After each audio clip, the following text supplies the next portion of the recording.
Some carriers will give you just one measly entertainment subscription. One is no fun. With Verizon, there's up to 7 entertainment subscriptions with your unlimited plan. That's 7 times the... 7 times the... No! 7 times the... Music, gaming, Disney Plus, Hulu, ESPN Plus, and more. That's 7 times the entertainment! Because everyone deserves better. And with plans starting at just $35, better costs less than you think. T. Madden and Associates is a sophisticated and experienced law firm located in your neighborhood. We're turning injury to cash. T. Madden and Associates obtained almost $2 million for my injury. They turned my injury to cash. Now, we can't guarantee how much your injury is worth, but we've recovered millions for our clients. Call T. Madden and Associates at 833-PAID-123. That's 833-PAID-123. You see, Head & Shoulders has scalp shield technology, protects against flakes even between washes. It's never not working. Kind of like us. We're never not working. Number 15? That's my rub. Ooh, nice.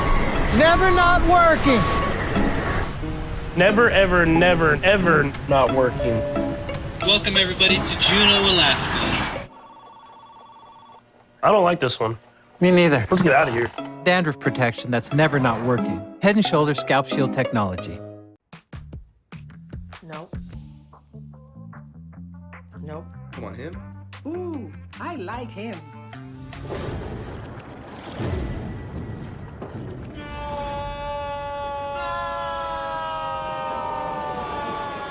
Quick, the quicker picker-upper.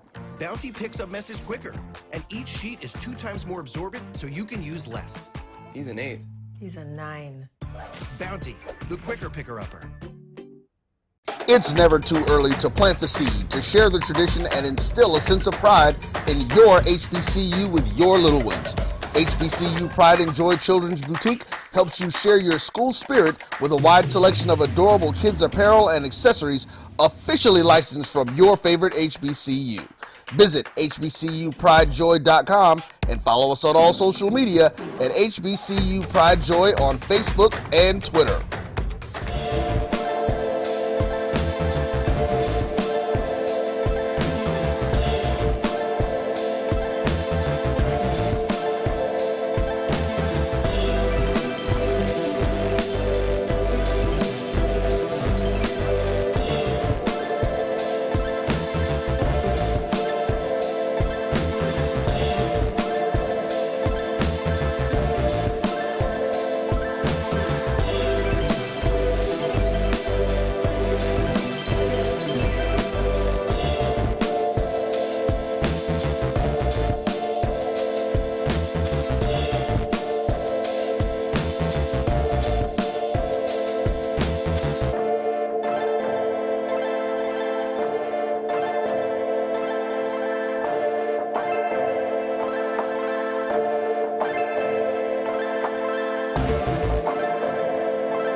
A pleasant good morning to everyone. Welcome to another edition of the Carlos Brown Show right here on the Black College Sports Network.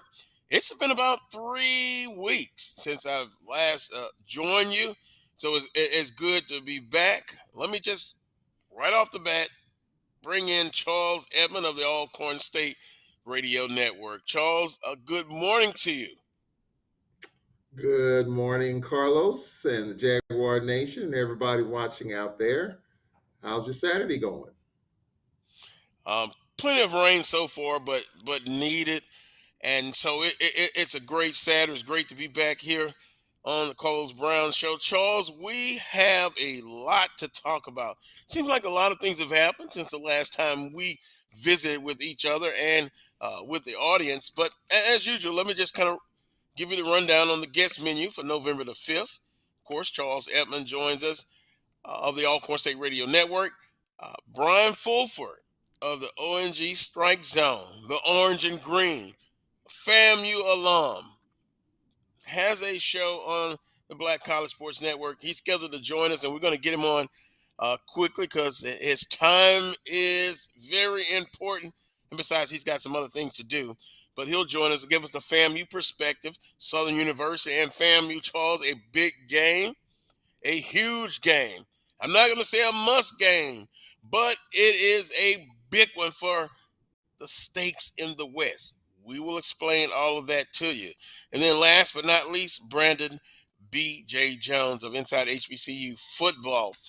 Founder of Onadon, Black College Sports website, and I had the pleasure of interviewing Eric Moore a couple of times on local radio here in the Baton Rouge area. Passed away after a bout with illness. Our thoughts and prayers from not only the Carlos Brown Show, but the Black College Sports Network to Eric Moore. On these times, Charles, I like to say journey well. And it's just my belief. It is a journey. This life, you're here for a while, and then you journey on to the next life. But Eric Moore, just an iconic. And I don't like to use that adjective a lot, but he was iconic. His website, when there was no information coming out as far as Black college sports, he did it. He really was a outstanding person and touched the lives of a lot of people. Those who went on to star, those who went on to make a professional career in athletics, he touched them in a certain way. So once again, he journeyed from this life on to his next assignment, and my thoughts and prayers go out to the family of Eric Moore. Charles, did you have the pleasure of meeting him, or did you have the pleasure to talk with him via, athletics? I did not. I never had an opportunity to speak with him. I think we crossed paths just a couple of times, but I know Eric Moore by the stuff that he cranked, the stuff that he put out, the Omnidon stuff, the polls. I mean, before all this other stuff, there, and you look at it right now with all these, a lot of different factions, a lot of different polls, Dr. Cavill and Box to Row. So you kind of make those comparisons. He cranked out that information when we just didn't think there was information. And so, like you said, there's a lot of journeymen in this league. Some are still with us, some that are not, in different realms. And he was one. He was a jewel. He was one of the great crowning jewels of HBCU athletics, and he will sorely be missed. Yes, he will. But his impact will still be felt throughout the Black college sports athletics. Well, Charles, the Wild Wild West, and that is a perfect term. Since the last time we've talked, from the Southern athletics perspective, they won homecoming. They defeated Prairie View. Remember, we talked about they going through this gauntlet of, let's see, Prairie View, Alcorn, Jackson State, FAMU. They will be at the end of this gauntlet today against FAMU. Defeated Alcorn State, Prairie View, then throw in homecoming Virginia Lynchburg. Jackson State last week. Let's just say this. It was a tremendous atmosphere. HBCU experience. ESPN Game Day was there. I was standing right in line to get in to the gates, and Escalade, a Cadillac Escalade, just rolled right by. You couldn't even see in there; it was so dark. Guess what? I knew who that was. That was Coach Sanders getting ready, making his way to the game day platform, the stage. It was magnificent, just electric, Charles. Now, for us, the game didn't go well for Southern University. And my colleagues, Charles Bishop, got a chance to be on the pregame show last week. and Neely. He said that my birthday present was going to include a loss. And last Saturday, I did make another trip around the sun. But you know what? I wouldn't trade anything except even the experience. But the game, Charles, 35-0. Let me just say this. I don't believe Jackson State. Well, first of all, congratulations to Jackson State. They got it done. Their defense is as advertised. But guess what? So is Southern University's defense. I thought they played extremely well. But congratulations to Jackson State. A second quarter, 22 points, the difference in the ball game. Southern's defense stopped Jackson State on 2 fourth-down conversions. They were not able to get it. The defense came to play. But offensively, the Jaguars were inept. They didn't get anything done. So with that being said, they dropped a 35-0 decision to Jackson State. The score is not indicative of, in my humble opinion, defensively, how they played. Now, let's stop there, Charles. So with that being said, losing that ball game, Southern needed some help, right? We're talking about football here. And they were given a great gift last night because Prairie View controlled their destiny. A win last night against Alcorn State, I think it puts them in just a sweet position to conquer the West. But Alcorn State in overtime gets it done against Alcorn State. Texas Southern, Prairie View, one game separating them, and then Alcorn 3-3 in conference play. I think it's going to go down starting this evening. The West is still up for grabs. But for Southern University, quite simply, you're probably going to say it's a must-win. I'm not going to refute that. It is important. Southern University has to get a W today or tonight. And if they do, they hold the tiebreaker against Alcorn, against Prairie View. Now, well, wait a minute, Charles. What about Texas Southern? They hold a tiebreaker against Southern University. But tonight, they play Jackson State. So even if Texas Southern loses, if Southern loses to FAMU, then it puts Prairie View back in the front. Isn't this simply the Wild Wild West, Charles? Yep, it's exactly what it is. And we said it in preseason. We said it at Media Day. It was going to be wild. And I go back to what our good friend A.D. Drew, what he made a prediction. Remember, he said he wouldn't be surprised if there's a 3 team in that Western Division. Could very well happen that way. Could lean that way on the tiebreakers and how they fall. From an Alcorn perspective, a lot has to happen, but we're not out of the race either. We beat the best team in the West last night, but we got 3 losses, and we don't have tiebreakers against Southern and Texas Southern. So basically, you're looking at, for Alcorn to get there, Southern has to drop games in the division. Texas Southern has to drop the one. So, there's a lot that has to happen, but Southern is back in control. But can they get it done tonight? Another tough road game against Florida A&M. Let me say this last week about the Jackson game, if I can. And you're right. Offensively, in the 2 losses that Southern has had, they have not scored. They lost to Texas Southern and they lost to Jackson State 59-0 in those 2 games. And what have we been building up off season about Southern University? Coach Dooley walking in, the offense, and as you put it, basketball, football, it's been continuity struggles. So I think they've got to fix that. Just like Alcorn, our offense. Aaron Allen is out with a shoulder injury. He didn't play last night. There's a good chance he might not play this week. Trey Lawrence comes in, and trying to settle him down. And our running was terrific. Our defense was terrific. And we got good special teams play with 4 field goals. So there's a lot of moving pieces here in terms of how this thing's going to go. And I think for Southern University, yes, they have another because of Alcorn's victory last night. But we'll see if Southern can get it done. It's very tough to win at Bragg now. There is no doubt about it. The band won't be there. That was some talk on social media this week. Our band wasn't at night. That's a whole nother discussion for another day when it comes to the bands and all that, how they really help football teams when they're there.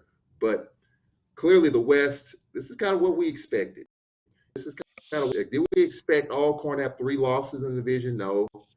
Did we expect Southern to have the kind of, the kind of struggles that they've had with the 2 losses? No. Did we expect Texas Southern to do what they've done, beat Southern at Alcorn? No. So you just don't know what's going to happen. I mean, look, Prairie View still has a couple of tough games left. Valley just beat A&M the other night, and Prairie View still has to play Valley. Now, a loss like this last night can have a carryover effect. So we'll see how it happens. You can't let a loss beat you twice, and that's Southern's in that boat today. They can't let that Jackson State game linger over because it's going to be tough at Bragg tonight. If Southern wins that game, then they regain control. They've got Valley and then the Bayou Classic. Grambling beat us last week. You don't know if Grambling's something. So there's a lot left in the tank. You don't know what's going to happen. We've seen fits here or there, and it's that time of the year. It's the silly time in which you see upsets, and we're seeing it in this conference already, starting off the month of November. And I expect more to come. Jackson's pretty good, and I know a lot of people are riding the bandwagon. And I've been a part of this thing when we were at the lowest of the lows, highest of the highs, winning 6 straight division titles. I'll just say this: everyone talked about the game day in Jackson State, what they're doing, and just enjoy this ride. Just enjoy it while you can, because we know things can turn quickly. Not saying it will, but Jackson State's a tough cookie to crack right now. It's going to take a solid defensive effort. You got to points on the board, and then Jackson's got to be out their spot too a little bit. And I think the one crack that I've seen is they kind of stumble out of the gates to start, but once they get it rolling, you better be out in front of that thing, and because in the second half they can lock you down. So there's a lot to talk about in this conference. There's a lot in the division right now. FAMU is just trying to stay relevant because Jackson State is not giving it up, just like last year. So I mean, if Southern can knock out FAMU, I think we can kind of say that. Even though Jackson's got 2-3 tough games on at Alcorn, Alabama, Mobile next week, and tonight in front of a sold-out crowd at Compass here in town. And so I have a lot to discuss in the next few. You just don't know what's going to happen because we've seen some crazy things happen already in the last 2 or 3 weeks in this conference. Simply called the Wild Wild West. 35-0 last week. Jackson State over Southern University. 22 points scored in the second quarter. Southern University, and if you look at offensively, and you mentioned about being shut out, but if we go back and look at the Texas Southern game, there was opportunities for Southern in the red zone. They just didn't get it done. If we look last week, Jackson State, just a strange situation. They go for it on 4th and 1 on their end. They're stuffed. Southern University on the short side of the field, missed opportunity. Second time they stopped them on their own turf, their own side of the football. Southern had a field goal block. So you could look at a possibility of 14 points, a low of no points, and in between 6 points. Does it change the reflection of the ball game? I'm not sure. But when you look at overall, Jackson State offensively, the lowest output they've had all season. All season. And if you kind of look at the game, you can't help but wondering, Coach Dooley, offensively. And to credit to Jackson State's defense, they are as advertised. But offensively, Southern held their own defensively. And I mean, Shador got sacked 3 times? He got hit several times, and one of the big plays in that ball game, and it's still 0-0 after the first quarter. Even in the second quarter, the defensive end Trey Lang loses containment, and Shadur runs for 42 yards. But just to say running up and down the field and scoring, no, Jackson State didn't do it. But guess what? You have to give credit what credit is due. They got it done 35-0, and now they're on the road against a Texas Southern team that's still legitimately fighting for a chance. I'm going to take a quick timeout, Charles, because we've got Bryan Fulford at least scheduled to join us. We'll get the Southern University and FAMU perspective from Bryan Fulford's perspective coming up next. You're watching the Carlos Brown Show right here on the Black College Sports Network. Q Time is our classic Atlanta soul food restaurant located in the historic West End. Q Time Soul Food is a family business started by Fred and Christine Crenshaw. Come on in, relax, and sink your chops into our tantalizing, mouth-watering, distinctive soul food with a twist, the Q Time way. 1120 Ralph David Abernathy Boulevard, or call your order in at 404-758-2881. Do you miss your mama's cooking? Then come on down to Q Time, an Urban Passport member.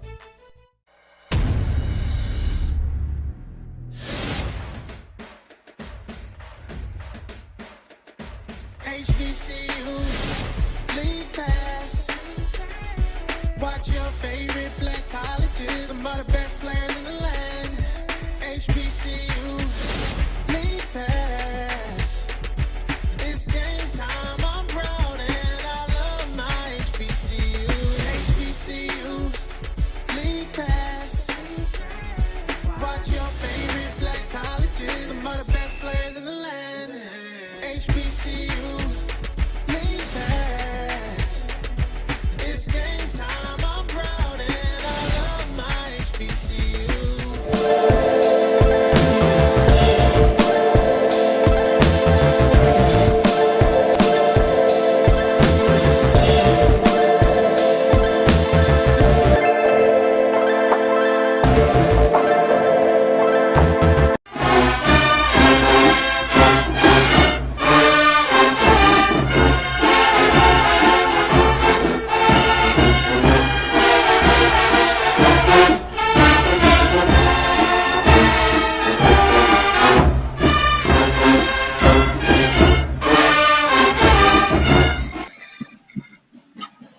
Welcome back to this week's edition of the Carlos Brown Show right here on the Black College Sports Network.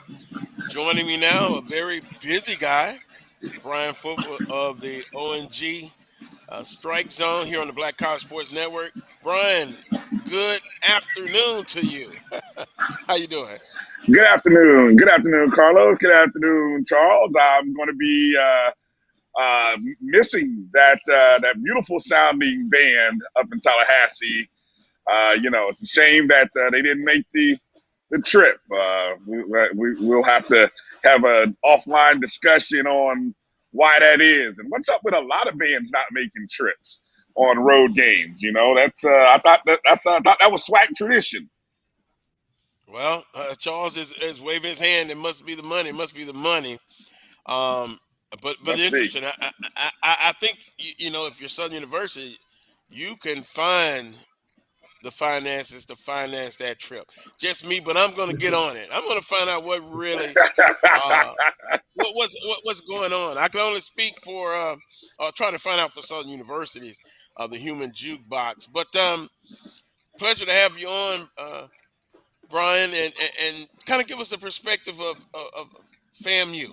Southern, once again, at the end of their gauntlet of tough games, now at Bragg Memorial Stadium to take on a FAMU team that is very tough to beat at that stadium and on a nice winning streak. Yeah, 14 consecutive wins in Bragg Memorial under Coach Simmons, which dates back to, I think, his first season, maybe his first home game when he lost that to Jackson State, and we haven't lost since. And that includes winning a game against Southern, the last time Southern came to FAMU back in 2019. We've won 6 games in a row going into this game. So, of course, the playoff talk is started. And, we need a win. FAMU needs a win tonight against Southern to really solidify their hopes. This week and next week are big games. I mean, of course, the BCU game is going to be a big game as well. But it starts right here. The playoff run starts tonight. Bryan, what's kind of, and you're absolutely right, what's kind of been the conversation in Tallahassee this week? Confident, playing against Southern University, as Coach Simmons kind of look at maybe Southern University after losing to Jackson State and then coming in, is it a dangerous Southern University team as far as from the FAMU perspective?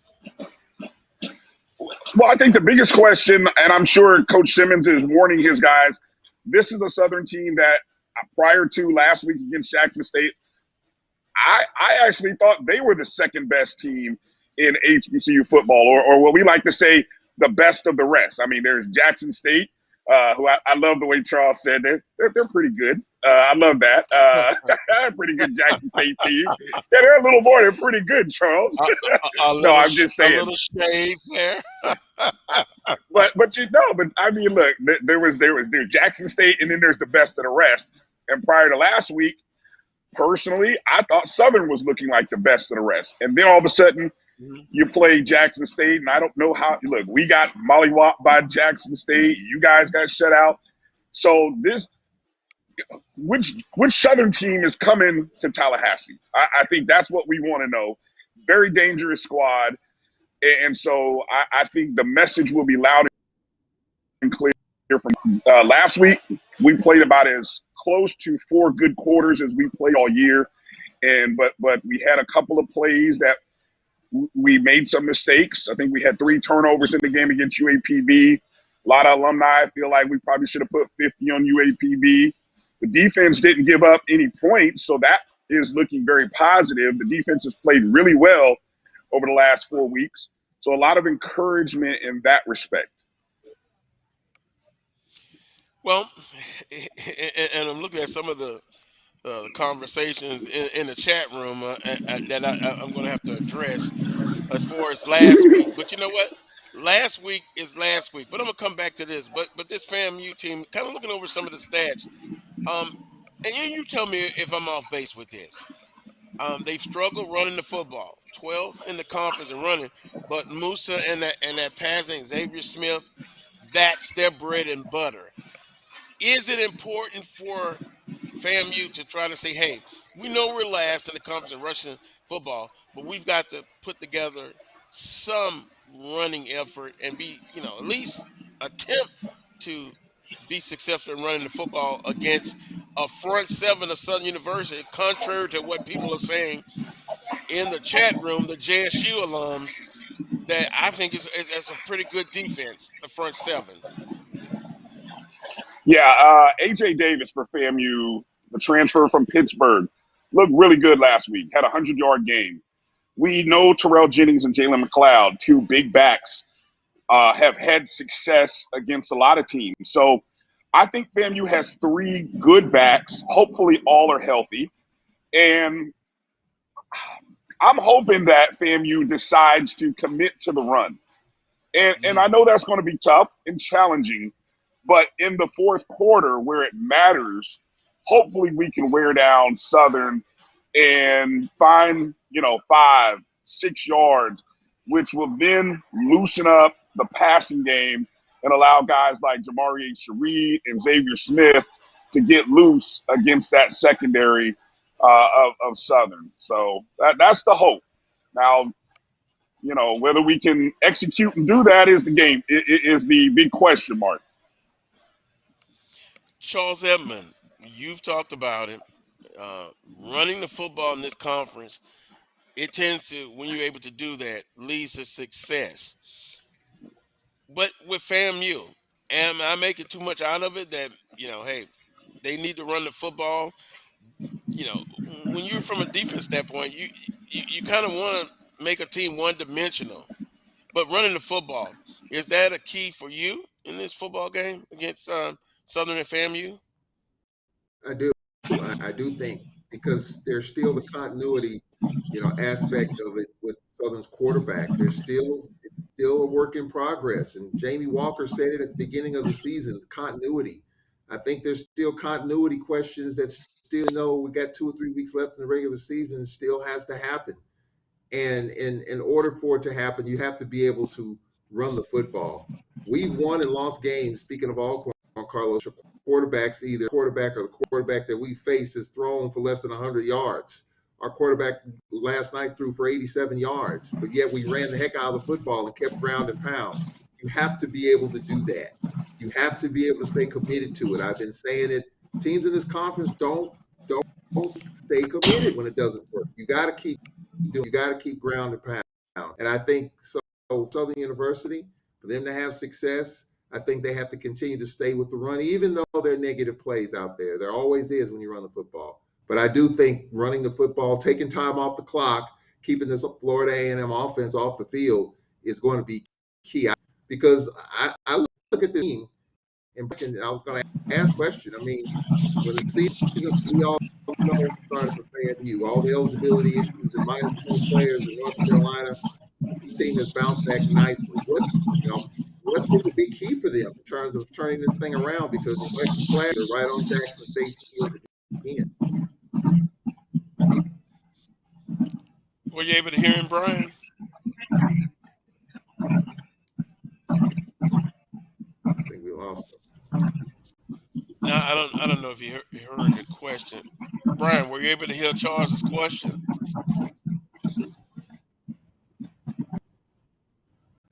All right, well, we'll just mute him for a second, and then we'll try to get him back. But it's going to be, I believe, it has to be an effort to run the football.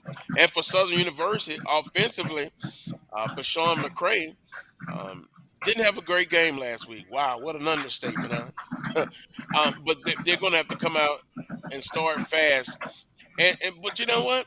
Coach Dooley's offensive coordinator, so I'm putting some of the pressure and blame on him for last week.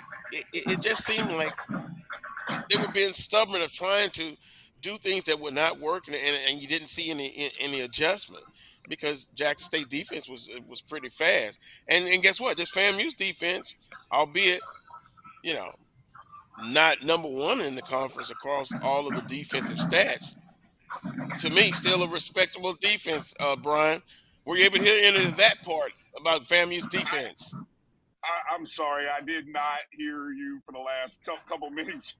My audio gave out on me. I'm trying to be here on the phone, make sure I'm in a good spot where I can hear. We got the band that's going in the background, so I got a lot of things happening around me. I apologize for that. No, you don't have to. I understand, Charles. You had a question for him.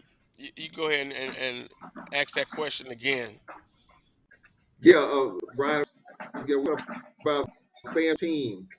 At the beginning of the season, we all know, and well, in terms of what they had to deal with the players ineligible and getting back on track in North Carolina and then the Jackson State game. But it seems like this team has bounced back nicely. How has this team been able to rally and get back on track? Was it just a matter of getting some of those players back, or did some other things happen behind the scenes that maybe we don't see or know, in which Willie Simmons has been able to circle the wagons and keep his team focused? Because again, they're on Jackson State's heels again. Yeah, I'll tell you what. This is Coach Simmons. I know Coach Sanders will get a lot of attention for Coach of the Year. Coach Willie Simmons should be up for SWAC Coach of the Year because this is an unprecedented year of everything. Think about all the player distraction. He lost coaches 1 month before the start of the season. He had one of his key assistants have a medical condition. This is an outstanding coaching job of bringing everybody together and keeping FAMU on the right track to where they are now. And it's unbelievable. I mean, many coaches, I don't know if they could have done or could do what Willie Simmons has been able to do this year. I just want to see us finish, regardless of whether we go to the playoffs. I'd love to finish this out, finish 9-2, because he should be up for Coach of the Year. I mean, he has kept this thing together with a confidence that I think when we get a chance to talk to him in January, we'll learn how he did it. Probably a lot of prayer, a lot of faith, a lot of trust in his process. But I'll tell you what, this man has set himself up in an unbelievable way with the coaching job that he has done in keeping this program and team together this year. Well, and I often talk about adversity, teams having to face that and how they react to it and how they overcome it. And quite honestly, Coach Simmons, I mean, known throughout the conference, his days at Prairie View and Alcorn, he does a tremendous job. And a lot of times, too, the staff doesn't get the credit. So starts at the Coach top. Simmons, it starts at the top. Yeah. If think about this, if he weren't the type of person he was, with the kind of demeanor that he has, this thing would have spiraled off the rails 3-4 weeks into the season. But because of who he is and how he measures and tempers himself, that's why everybody else around him, including us as fans, are able to sort of stay within ourselves. And because his players have done that and his coaches have stayed on message and stayed on point, that's why they find themselves on a 6-game winning streak. Yeah. Well, with that being said, Bryan, if FAMU is successful tonight, give me 3 or 2 quick keys for FAMU tonight against Southern University.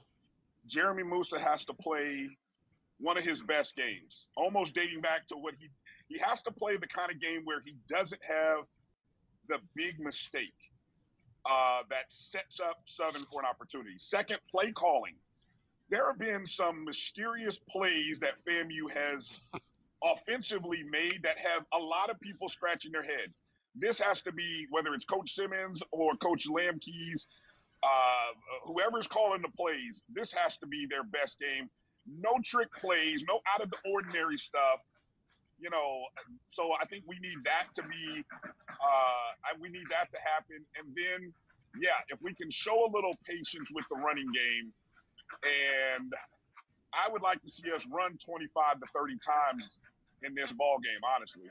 So those are the 3 things. I'm not even worried about the defense, to be honest with you. All respect to Southern, I'm not worried about the defense. I'm worried about those 3 things on the other side of the ball. Interesting. It really will be.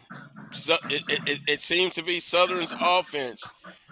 Believe it or not, with Coach Dooley, the offensive coordinator as well, and I believe Coach Simmons is the offensive coordinator or has a big say in the play calling.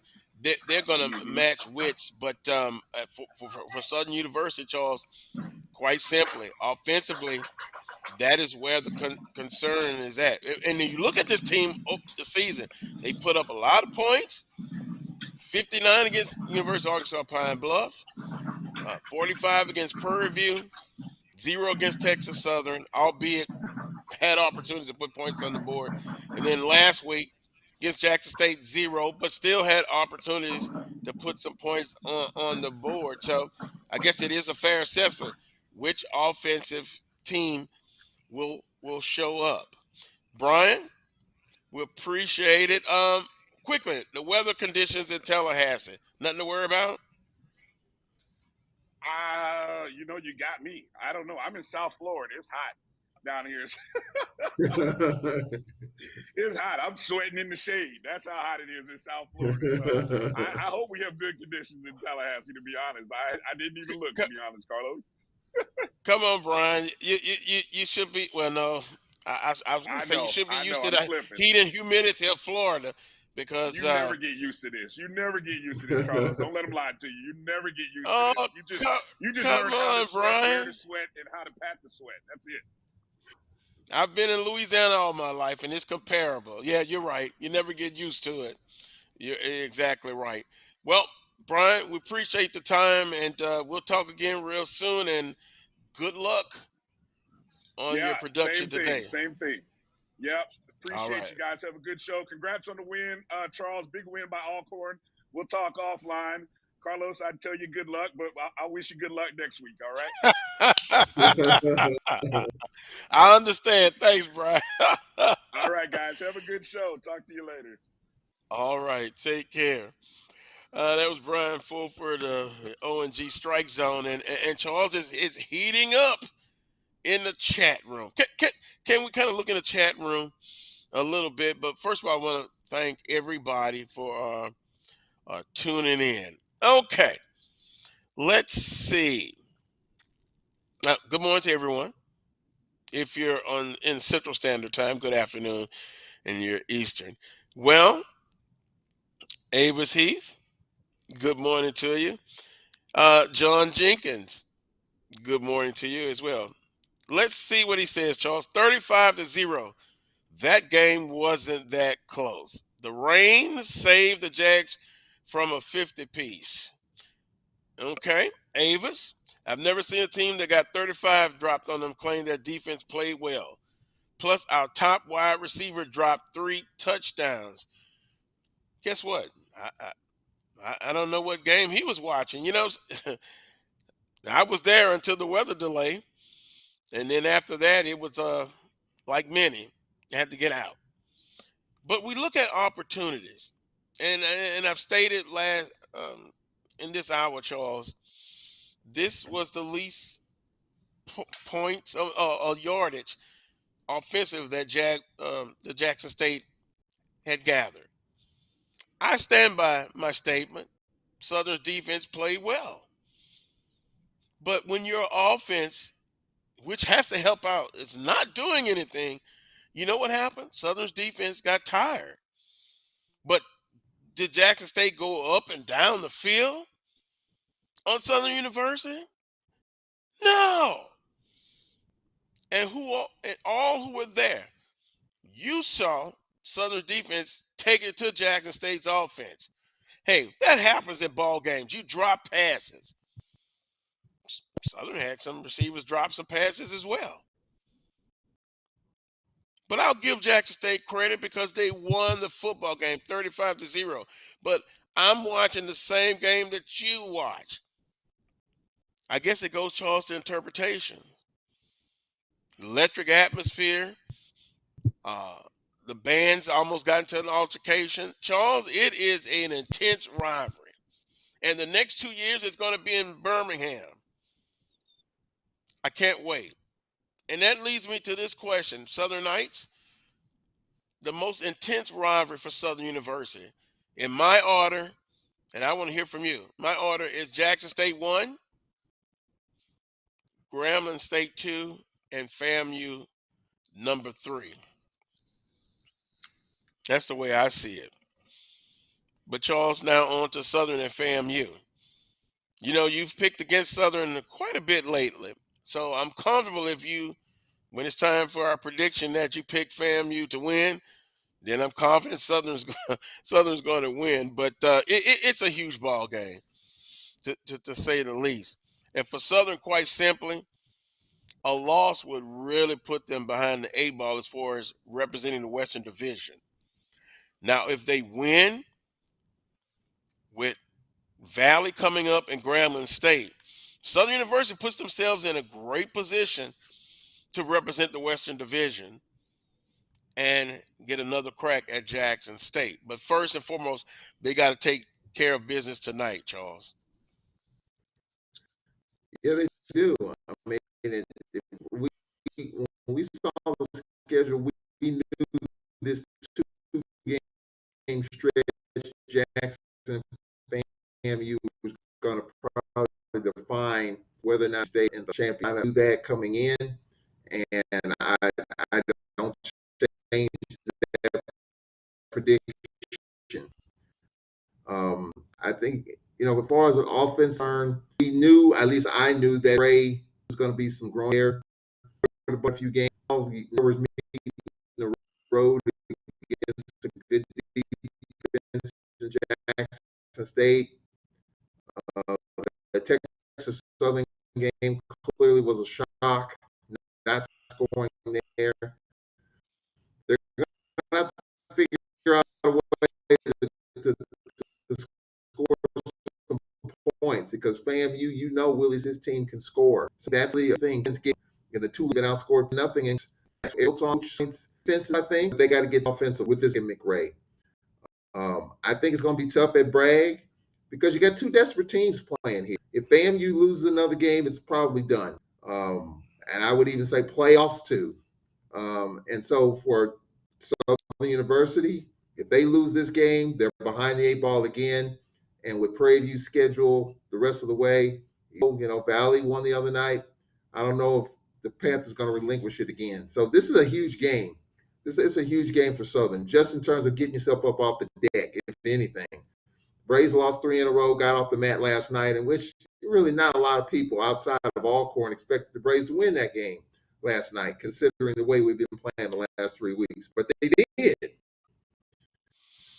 They pulled out a game which they won and found 6 minutes of the game, outscoring them 14-0. So Southern's, they got to bow up, They got to bow up. And, hey, Braves fans are pulling for Willie Simmons today, just like you guys were pulling for us last night.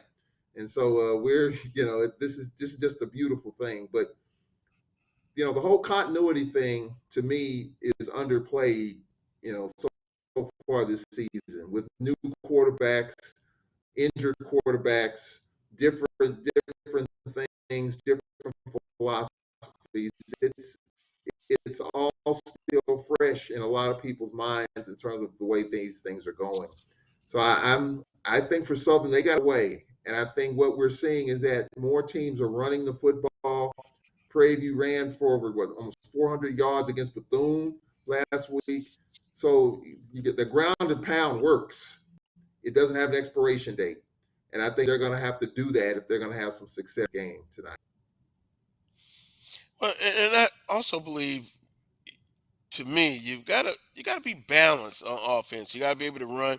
You gotta be able to throw it. And we've seen when Southern has been successful this season, they've been able to do both. And I guess the disappointing thing last week was some of the fans were saying, I would have made a change at quarterback. Coach Dooley did not. He's the offensive coordinator.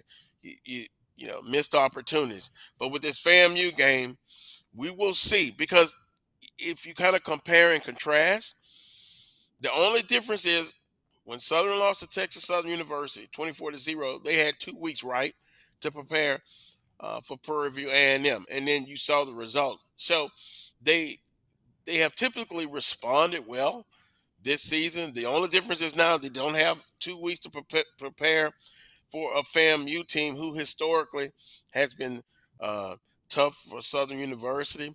You're playing, excuse me, you're playing at Bragg Memorial in Tallahassee. Southern's back to the wall.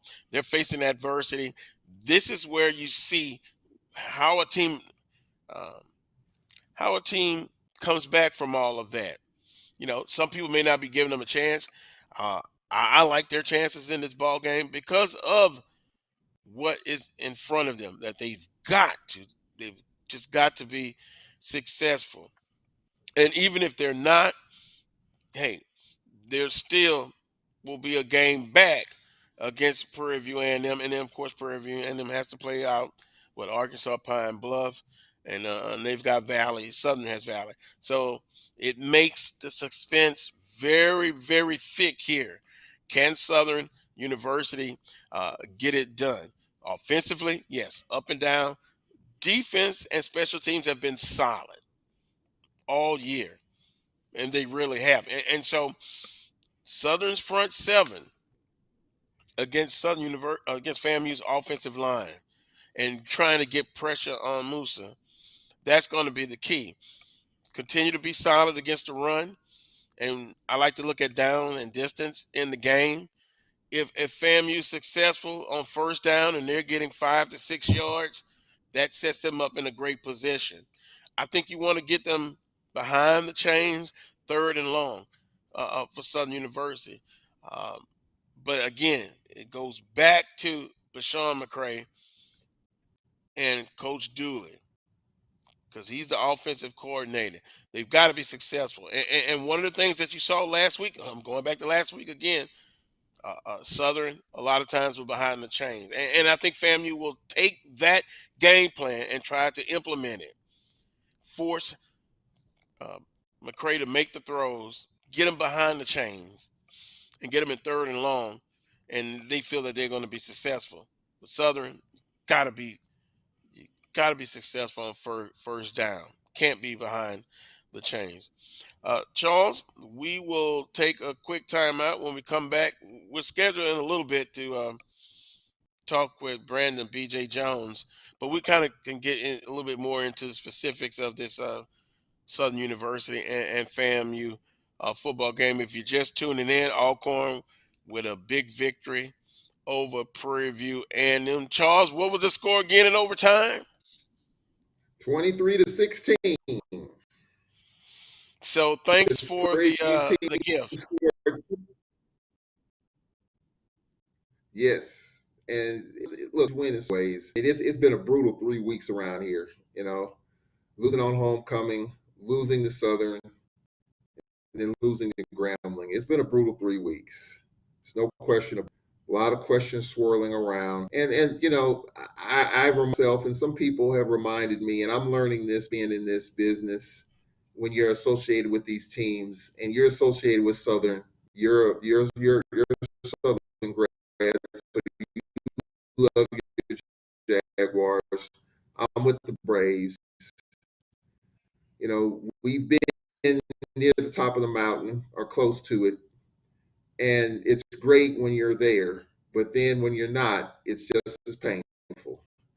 And so, the last year and a half, we haven't been. And so when that happens, it's a little uncomfortable. And it's downright maddening as far as are concerned. I'm just not used to this. So not over the maddening, respectful, and I know about those things. Charles, hold that point. Let's get a timeout, and we'll come back, because I think what you're saying is, Coach McNair, a lot of people unhappy, a lot of pressure. But I will say this, Charles.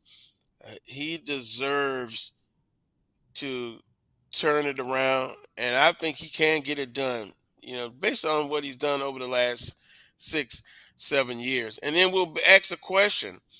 Is it now much more pressure? We'll get into all that. But let's take a quick time out. You're watching the Carlos Brown Show on the Black College Sports Network. Welcome back to Earth. Thanks, it was pretty life-changing. Dude, it was 8.5 minutes.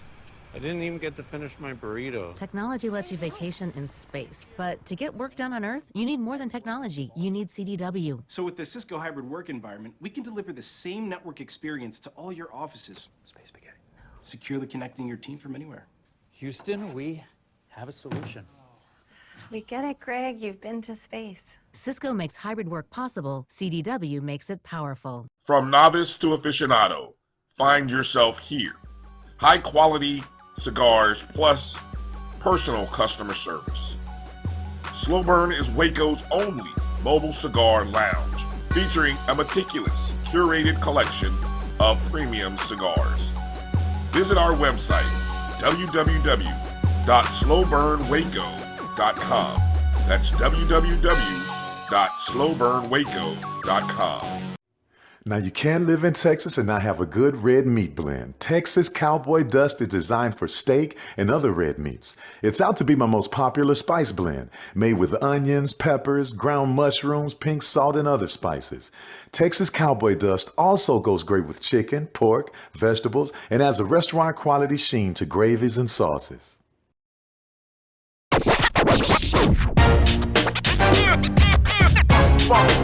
It's like a loop machine. All around town, people trying to get down. Vanilla smoked sea salt seasoning is for seafood. The tarragon and fennel bring out the natural sweetness in seafood. I also use it in rice dishes, on yams, asparagus, blueberry pancakes, and believe it or not, chocolate chip cookies. Vanilla smoked sea salt adds a salty and savory component to sweet dishes that create a symphony for the tongue. Supermarket sushi, really? No. Wait, Troy, you work here? I'm never not working. Like Head and Shoulders Scalp Shield technology, up to 100% dandruff protection, even between washes. Never not working, huh? Oh, Troy, you're such a good teacher. Yeah, I know. Never not working. Never not working. Never ever not working. Are you serious? Never not working. Dandruff protection that's never not working. Head and Shoulders Scalp Shield technology.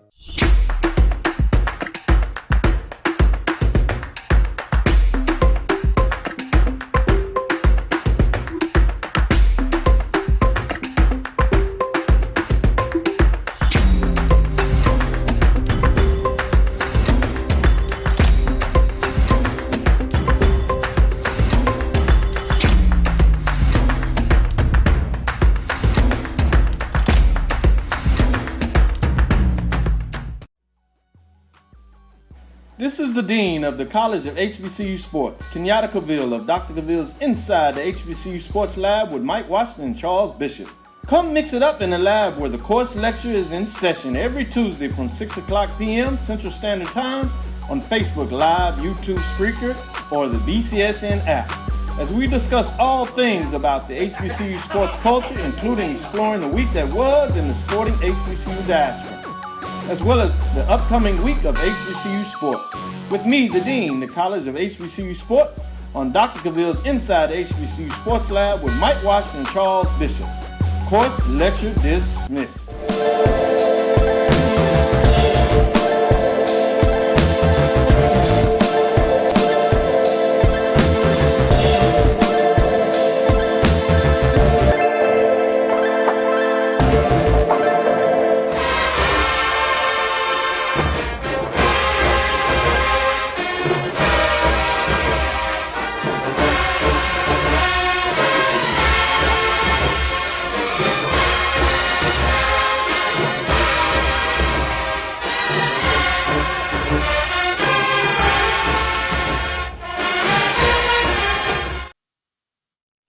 Welcome back to this week's edition of the Carlos Brown Show right here on the Black College Sports Network. We'll be joined shortly again by Charles Edmond, but Southern University and FAMU, big game for Southern University, playing at Tallahassee, 5 p.m. Central Standard Time today, 6 p.m. Eastern Standard Time. And Coach Dooley basically wants to put this game behind him. He says, we'll never be satisfied. We just try to put our last performance behind us and get one level better every week. Now, they're going to play a FAMU team that's 6-2 overall, 4-1 in division play. They're riding a 6-game winning streak, looking for a strong finish. The possibilities, if the Rattlers win out, it could lead to a second consecutive invite to the FCS playoffs. I don't know. I think last year they were in a much better position, but we'll see this year. But hopefully, Southern University is going to come out on top tonight. We'll still kind of get into the particulars of that and kind of give our predictions as well. The Southern defense will be challenged. Vanderbilt transfer quarterback Jeremy Musa. He's been improving each week. He's thrown for over 2,034 yards, passing 14 touchdowns. Both are second in the Southwestern Athletic Conference. And, of course, you can't forget about Xavier Smith. He's the league's top receiver with 63 catches for 703 yards and 8 touchdowns. And Coach Willie Simmons quoted early in the week of saying this about Southern University. Defensively, they're much like us. Long, fast, and athletic. They play extremely hard and sound fundamental football. They're going to force you to earn everything you get. And that's where, the first key to me is going to lie with Southern University. That front seven who has played well, been all season, been consistent. And you kind of look at some of the games to hold Prairie View scoreless in the second half, Charles. That's big. To hold even a somewhat depleted UAPB team to 3 points. A Jackson State team to hold them to their lowest output of the season. They've been consistent. Offensively, it is where this game has to be won for Southern University. Whether it's being balanced on offense, running the football, and then being able to make the critical throws. And it all rides to me on the receivers, the chemistry with Bashawn McCray, and also Coach Dooley. It just seems all season, in my humble opinion, you haven't seen the whole arsenal of Southern University offense. Is that because of the quarterback situation, Bashawn McCray? Before this season, taking his first snap on this level from a JUCO experience, and then I guess trying to, hey, get better with the offense. We said a couple of weeks ago we've seen him grown up and improved every week, but hit a roadblock last week. And I guess a lot of it, Charles, to me, is because Jackson State defense. And let me just say this: to me, the most valuable coach on that staff is Thurman, the defensive coordinator. Flat out can get it done. And what they do, and I talked to Charles Bishop, my colleague, they're going to put 8 in the box. They're going to play man-to-man on the outside, and they're going to always try to bring one more player that you can block. Sounds simple, right, Charles? But they have the personnel to do it. To me, that's the MVP of that staff. That's the best coach on that staff. Thurman. Welcome back, Charles. Yes. Sorry for the connectivity issues, but yeah, I think Jackson State's defense. I mean, you kind of knew when Coach Sanders took over that the pride and joy was going to be that defense because he was a defensive guy. And when you look at Thurman and the job he's done, he is a kind of a reflection of that program, gritty, gutsy. Kind of behind the scenes. We don't talk about it a lot. And that's going to be the key for Jackson State. Offensively, you're going to have your struggles. Jackson State did have their struggles at times. First half against Grambling, Tennessee State. So there have been times in which Jackson State may not be clicking on all cylinders offensively, but defensively is where they've been kind of solid all year long. And if they continue that, they're going to be a tough cookie to crack because that's where you win championships on defense, really, to be honest with you. Offensively, you're not going to put up 50 every game, even though Jackson State seems to be doing it. And as you said, you held them to your lowest point production of the year, talking about Jackson State. But for Southern University, I think, again, this is about growing pains and trying to play through these things. You talked about not seeing the whole playbook. Well, I don't think you would, to me, you would expect to see the whole playbook because right now you have a quarterback that's still trying to figure things out coming from the JUCO level. So would you hand him the entire encyclopedia when he's got to get through page 20? And so I think Dooley may be, this is my opinion, maybe spoon feeding this right now just to get him comfortable. Maybe next year you open up a little bit more. But we don't think about these things as fans. We don't think about the future. We think about the here and now. And the here and now is that Southern was handed a great gift last night, thanks to Alcorn State University. So everything is still in front of them in terms of winning the division. They were picked to win the division, and now everything's back in their control again. But it's not going to be easy because FAMU is just as desperate.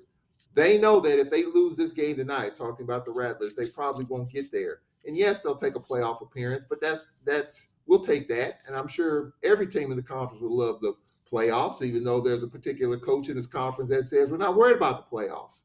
And we all know who that is. I'm not worried about it either. And I'm not worried about it either. We've had that discussion. Yeah, we have had that discussion. I'm of the postseason is the postseason. I've been a part of 2 playoff appearances. It's been in the 90s. It's been 30 years, but the commissioner worked hard to try to get that going again, and we got it. So I'll take it. The big fish, the big prize is the SWAC championship and the $1 million payout in the Celebration Bowl. I get it. But if you don't get there and you get an invite to the playoffs, you go to the playoffs. And I think that's a whole nother discussion, a whole nother show. But for Southern University, clearly, they've got to figure out a way to get some offensive continuity going. And I think for that, they're going to have to run the football and stay with it. I think it's pretty simple. If the opportunities are there to push the ball down the field, they will, and that's what Dooley likes to do. He did it at Prairie View with Jalen Morton and company. He had the tools to do it. He's still working on the tools here. So we'll see if Southern can get it going offensively. If not, because we know Willie Simmons, right? We know that his team can score points, a lot of them. And so playing in Bragg, your band's not there. It's going to be a hostile crowd. It's an intense rivalry between those two desperate teams. The loser of this game probably is not going to get to where they want to be. So this is kind of a championship game atmosphere in which someone's going to come out with a win. Whoever loses this game is probably not going to get there. So I think for Southern, you get off the mat, you try to figure it out in front of a hostile crowd and get it done, because you got the Bayou and you got Valley coming up. So this is a big one. This is a big one for Southern University and FAMU as well. So much on the line for both teams. The FAMU, 12th in the conference in rushing, 101, albeit they had much better production last week. Rushing defense, Southern number 2 in the conference, only giving up 104 yards a game. That's a good stat. Also, rushing offense, Southern still number 2 in the conference. They're rushing for 216 yards a game. We've said it enough. We've said it a lot. Being balanced, but Southern University, FAMU is going to say we're going to live with Southern University trying to beat us throwing the football. And now, if we look at passing offense, FAMU is number 2 in the conference. They average about 260 yards throwing the football. Southern University is 4th, 213. Passing efficiency, Southern's number 2 in the conference, 151. FAMU is 5th at 123. So let me make this point, because we're kind of hammering on Southern offensively throwing the football. The schedule that they have, that's the schedule they have to play. That's who they have to be successful. Win the week, 1-0 each week. Of course, 3 times they didn't. Against Jackson State, against LSU, against Texas Southern. But all the other games, they were able to throw it successfully, run it successfully. And if you look at, overall offense, number 2 behind Jackson State. Overall defense, number 2 behind Jackson State. I don't know. I wonder if we're piling on the offense based on last week and not maybe looking at the whole total season, because you could point to 2 games that they didn't get in the end zone, Texas Southern and Jackson State. But if you go look at the statistics, they did well passing the ball against Texas Southern. Matter of fact, they had they had a lot of yards, total yards. Against Jackson State, who's an outstanding defensive football team, they didn't get it done throwing it. He had his worst, meaning Bashawn McCray, his worst throwing of the season from a statistical standpoint. So I'm wondering, Charles, maybe is everybody piling on Southern offensively because of the last game against Jackson State, and maybe not looking at the total big picture Southern offensively, because they have been balanced. Yeah, I'm still thinking it's growing pains. I'm still thinking it's a work in progress. That to me is what I'm looking at. And I think we had, including me, lofty expectations. Coach Dooley coming in, being an offensive guru as he is, working with Kincaid at Grambling and doing what he did at Prairie View. I think, we kind of bought into the fact that, hey, Dooley can just snap a finger and plug and play and it's going to work. Not exactly. Not right away anyway. And I think that's kind of what a lot of people expected when Dooley coming over and doing the things that he's doing. But I think it takes time. You got to work through it. There's going to be some tough situations, just like what we have at Alcorn and Aaron Allen coming in, with Jarvion Howard. We've got that problem solved. Jarvion was a beast last night in the running game. But then working with our quarterback and Aaron Allen, who's had some good moments, has had his struggles. He's out with a shoulder injury. So, the growing pains there, even though you're coming from Tech to this offense that we have here, it's a little different. So it's a little bit of continuity that has to take place. I think it's the same thing on the other end for Southern, a JUCO quarterback in McRae. So, I mean, for me, yeah, you would, because I love offense. I love it. I love offense and a lot of points, but it's not realistic though. A lot of times, sometimes it takes time, and I think we're just not patient enough. We as fans just want to see this right away, almost immediately, a microwave type situation. It's not. It's just not the way it works. So for me, yeah, I'd like to see a little more, but I'm kind of judging it on next year, just like Jackson State. What they're doing now is what I was expecting to see next year. But we do see that these things can happen fairly quickly with the right combinations and the right things coming together. It's happening for them right now. For Southern University, for the most part, it's happening, but not probably at the pace that people would like as far as the Jaguar Nation is concerned. But the two big games in conference that you lose, Texas Southern and Jackson State, you don't score in those two games. So I think it's just going to be, hit or miss, the ebbs and flows. It's going to be triumph and tribulation. And so you just got to work through those things. And I think that's kind of what I'm looking at. I don't know what Jaguar Nation feels, Carlos. I think maybe you expected a little bit more. But for me, you might score 50 one night, but then you come back and you get shut out the next, with a young quarterback that's still trying to figure it out, with a coach that's still trying to figure out what he has. So I think that's kind of where I am. I'm a little more patient, but I know when it comes to fandom, there is no patience. You want to get it done right now, especially with what Jackson State is doing. They're just running away with it right now. And, a lot of people are frustrated about all this talk about what they're doing, but, forget the off the field stuff. Just look at the football product and what they're doing. I mean, they're just getting it done on the field. All the other talk, I don't necessarily pay attention to that much, but just look at the games that they're winning and how they're winning it. Coach said domination. We have said domination. And so far, we're seeing that. Now, are they going to be tested? Yeah. But what we're seeing right now, we're seeing domination. But for Southern, they got to get off the deck tonight, because if they don't, not going to get there. Loser of this game won't get there. And I think we can say that now with just a handful of weeks left. Whoever loses this game probably won't get there. So I think you're going to see a highly charged game tonight. A big crowd at Bragg, I would suspect. And I think it's going to be a lot of energy in the building. And whoever wins that game will stay in it. Whoever loses this game probably will be out. So I expect there to be an intensity filled game tonight. That's what makes football on a Saturday night in the Southwestern Athletic Conference great.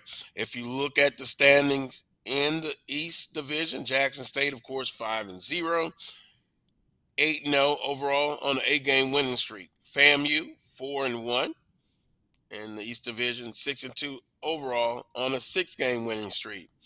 Alabama State, 3-2 in the conference, 5-3 overall on a 2-game winning streak.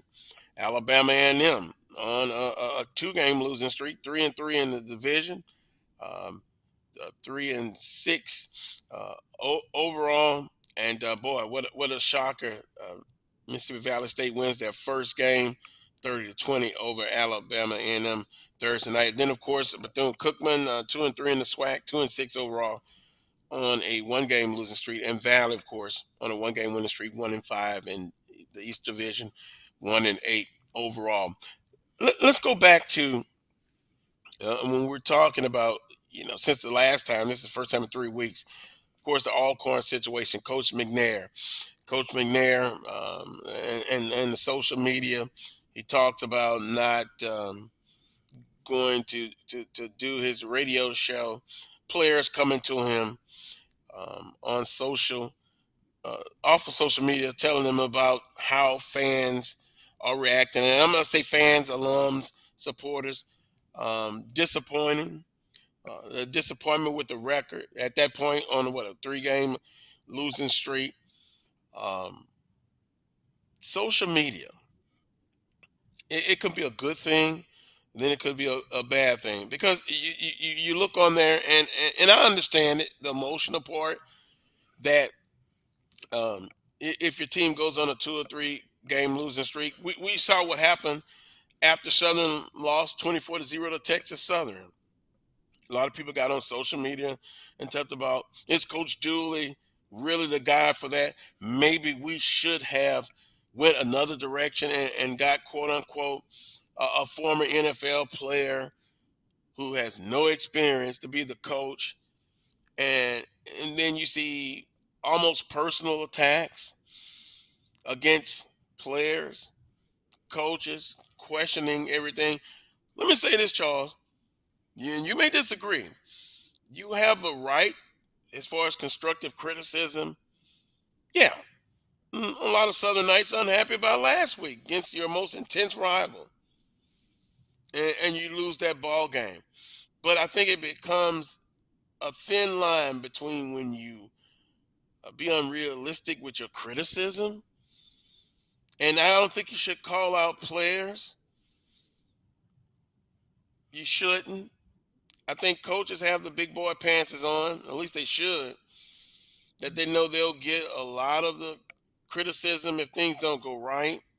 But do you think that Coach McNair had a valid point of saying that, hey, I'm just not going to deal with some of this stuff on social media? And he made the point that he's not on there. And then they had some people that said, well, no, Coach McNair, you can't get mad. That's just the society we're in right now, that instant gratification. And we talked about with FAMU and Bethune, and let's just put it out there. Coach Sanders now in the conference, did that ante up the pressure, or has it always been pressure to win and fans are just being typical? What do you think? There's always been pressure to win. It just so happens that when we did and when we were on that mountaintop, the conference as a whole isn't getting the viability and visibility that we're seeing right now. When we won those 6 straight division titles, there was no FAMU in the conference. There was no Bethune-Cookman in the conference. There was no Coach Sanders. So I do think that this is a byproduct of the ratcheting up of the winning. And yes, you can say that what Coach Sanders has done at Jackson State is a byproduct of that in a great respect, because he's doing this he's doing this quicker than a lot of people have anticipated. All the attention that he's getting. Last week was just a classic example of it all. College game day. It was announced 72 hours before that College game day was coming to Jackson. So all this hype and buildup, all the Good Morning America stuff, the 60 Minutes piece, all the attention. So yeah, all that is a byproduct of it. And it has caused a lot of consternation and a lot of frustration and a lot of anxiety for a lot of our fans throughout the Southwestern Athletic Conference. And I think what our fans are a little bit frustrated about is with Coach McNair is not necessarily Coach McNair, but in the sense that our offense has struggled. Early in the season, our defense struggled. And then up until last night, our teams have struggled. And so there was, some conversation of it's time for a change with the OC, offensive coordinator. It's time for a change with special teams coach. It's time for a change in terms of play calling and just, more exotic designs and just the basic stuff.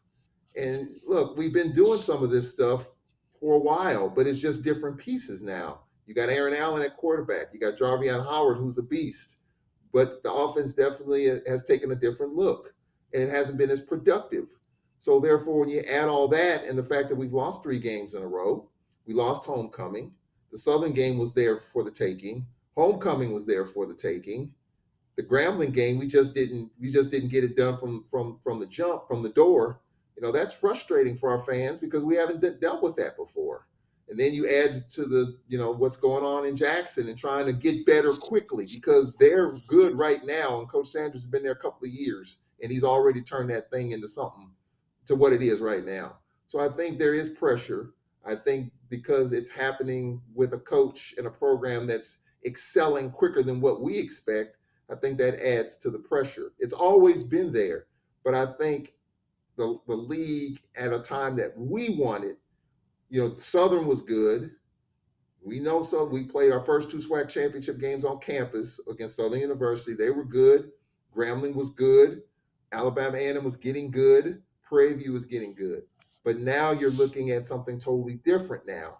And I think because of the viability and the visibility, there's a little bit more pressure to get it done right now because Jackson's getting the 4 stars and 5 stars, several hundred people on these visits for these big home games, and they're getting this talent. And it takes talent.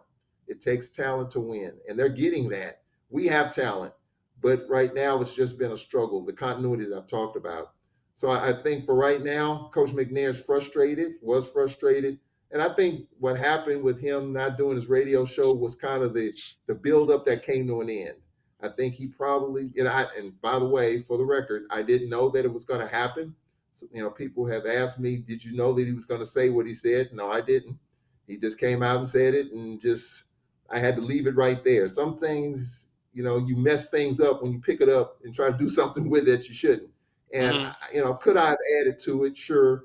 But some things you just got to leave right there, let that sit there. And that's exactly what I did. And just let it roll. And, if coach decides that he wants to crank up a show again in the next few weeks, he's more than welcome. But, I didn't know that he was going to say that or do that. So I just think this was just the culmination of frustration for the last 3 weeks. And during the course of the season, in games that we won, we beat Valley, but it was a tussle. The McNeese game, it was a tussle until the second half.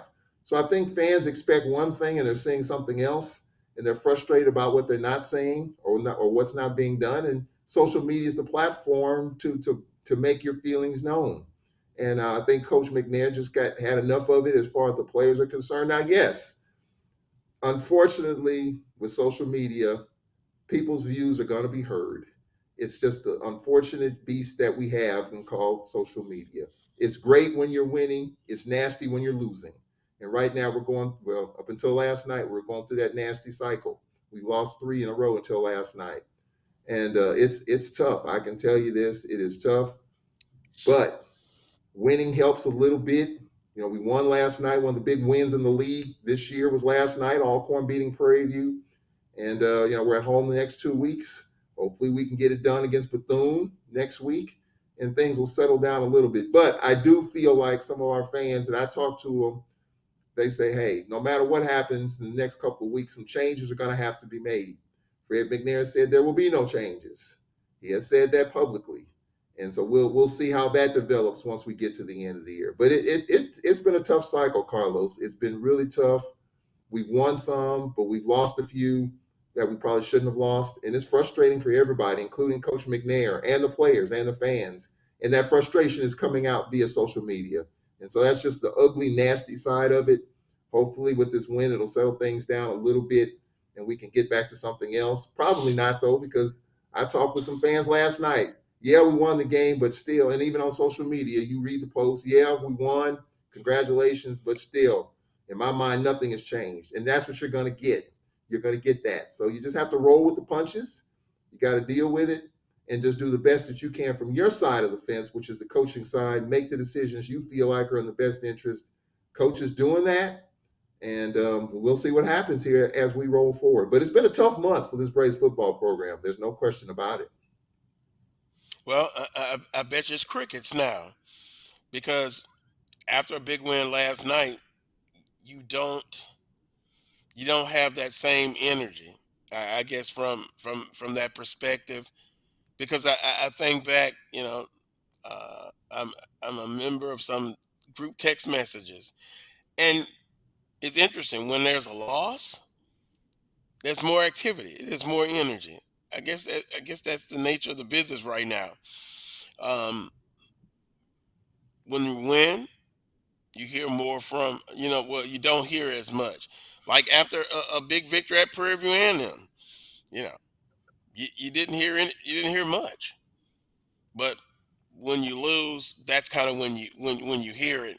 And once again, constructive criticism is good. It's good. You need that. But at the end of the day, you also got to remember, hey, you still support your institution and your team. And a season is just like life. There's ups and downs. More ups and downs usually means a great a very good season, you got to overcome adversity, and that's something that most teams have to deal with.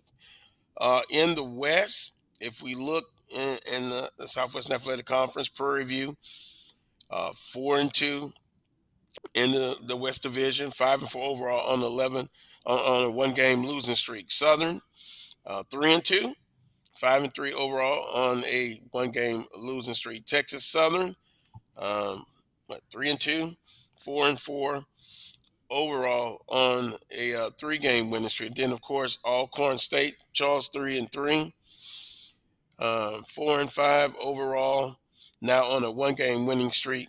The Grambling State, 1-4 in Western Division play, 2-6 overall on a one-game winning streak, and Arkansas Pine Bluff bringing up the bottom, 0-5 in the Western Division, 2-6 overall, and on a six-game losing streak.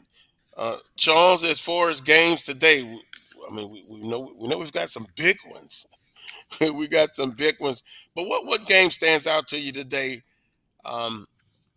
We know the SWAC game of the week, of course, is Southern and FAMU, but Arkansas Pine Bluff at Grambling, 2 p.m. ESPN Plus. Yeah, I mean, Grambling didn't have a whole lot of offense last week. We helped them when we fumbled the opening kickoff. We had a punt blocked. That led to a short field and a score. They had a pick six for the second game in a row. We gave up a pick six. So coming out of that Grambling game wasn't a whole lot of intel in terms of what Grambling's offense could do, and we kind of helped them along the way.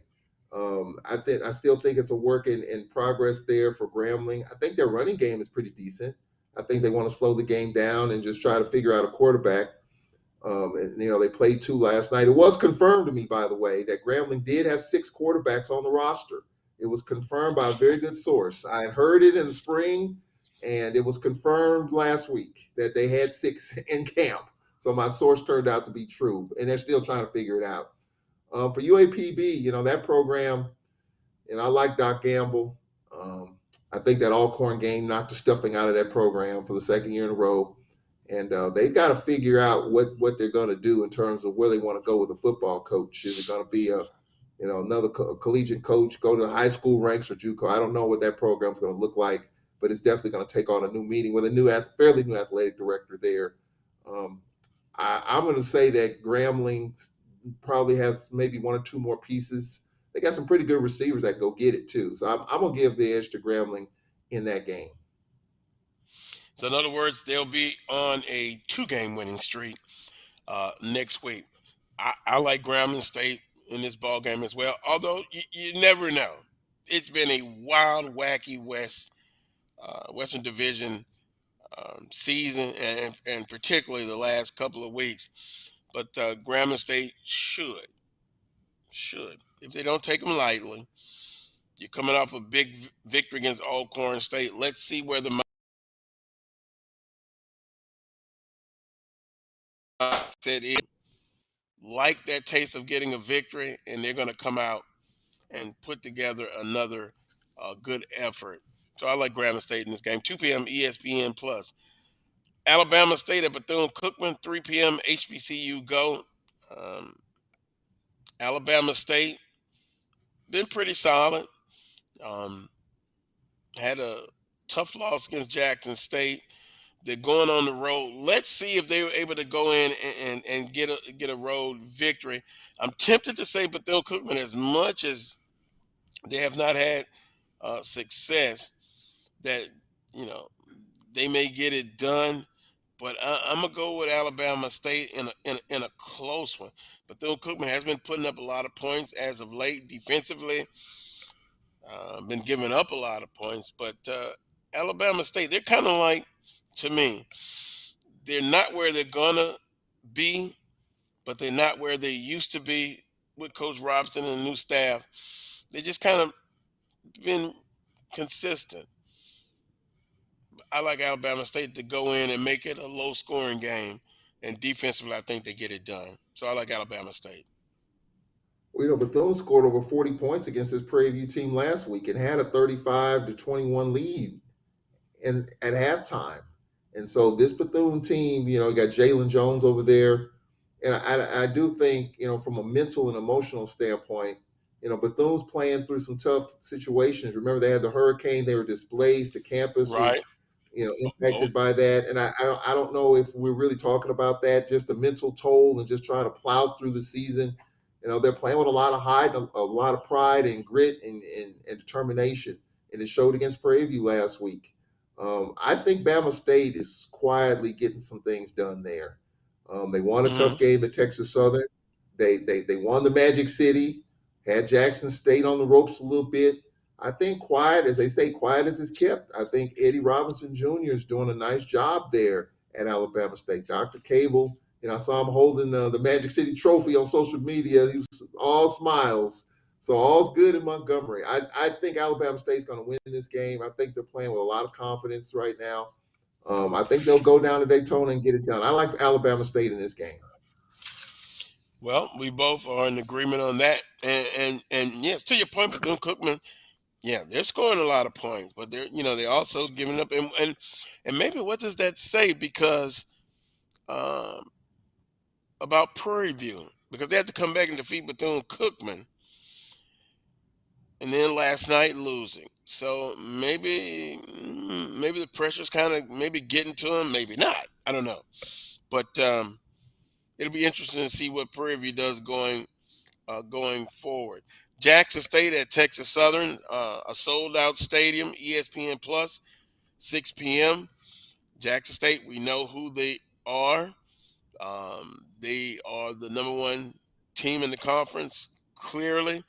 Some would say they're top 5 in the FCS level, nationwide. Outstanding defense, offense, and once again, can I get that plug in? Dennis Thurman is the MVP of that staff. Texas Southern, unless they play a perfect game, and perfect, I'll leave that up to all of you. What entails a perfect game? They have to have that and then some luck. But stranger things has happened. No, Jackson State will win this one. I think Texas Southern may put up some points, unlike somebody last week. But Jackson State wins the ball game. Case shut. You know who I'm looking at in this game? Andrew Body. This is the biggest game of his life. They're going to come after sellout crowd. And for Texas Southern, I mean, you talk about defining moments. They spoil Pine Bluff's homecoming. They come to Alcorn and win on the Alcorn's homecoming. And here they are. I mean, they got one foot in the grave as far as the division is concerned. They can't afford to lose another game. But playing at home, Coach Prime in the house, sellout crowd. I want to see how Andrew Body does. I know he's going to be nervous as heck because he hadn't played in front of a crowd like that in that stadium since he's been there. So I think those nerves, you got to get it out early. Jackson State's going to try to jump on this thing and put it to bed early if they can. I think for Texas Southern, they have to get Jackson State. And to me, this is what I see with Jackson State. We got them in a couple of weeks. You got to get Jackson State off their spot early. You got to get them early because they're going to figure it out eventually. So you got to put some points on the board early, 7-0, 10-0, 13-0, 13-3, something like that, and get them in a panic mode. You saw some of that early in the season. You haven't seen it of late.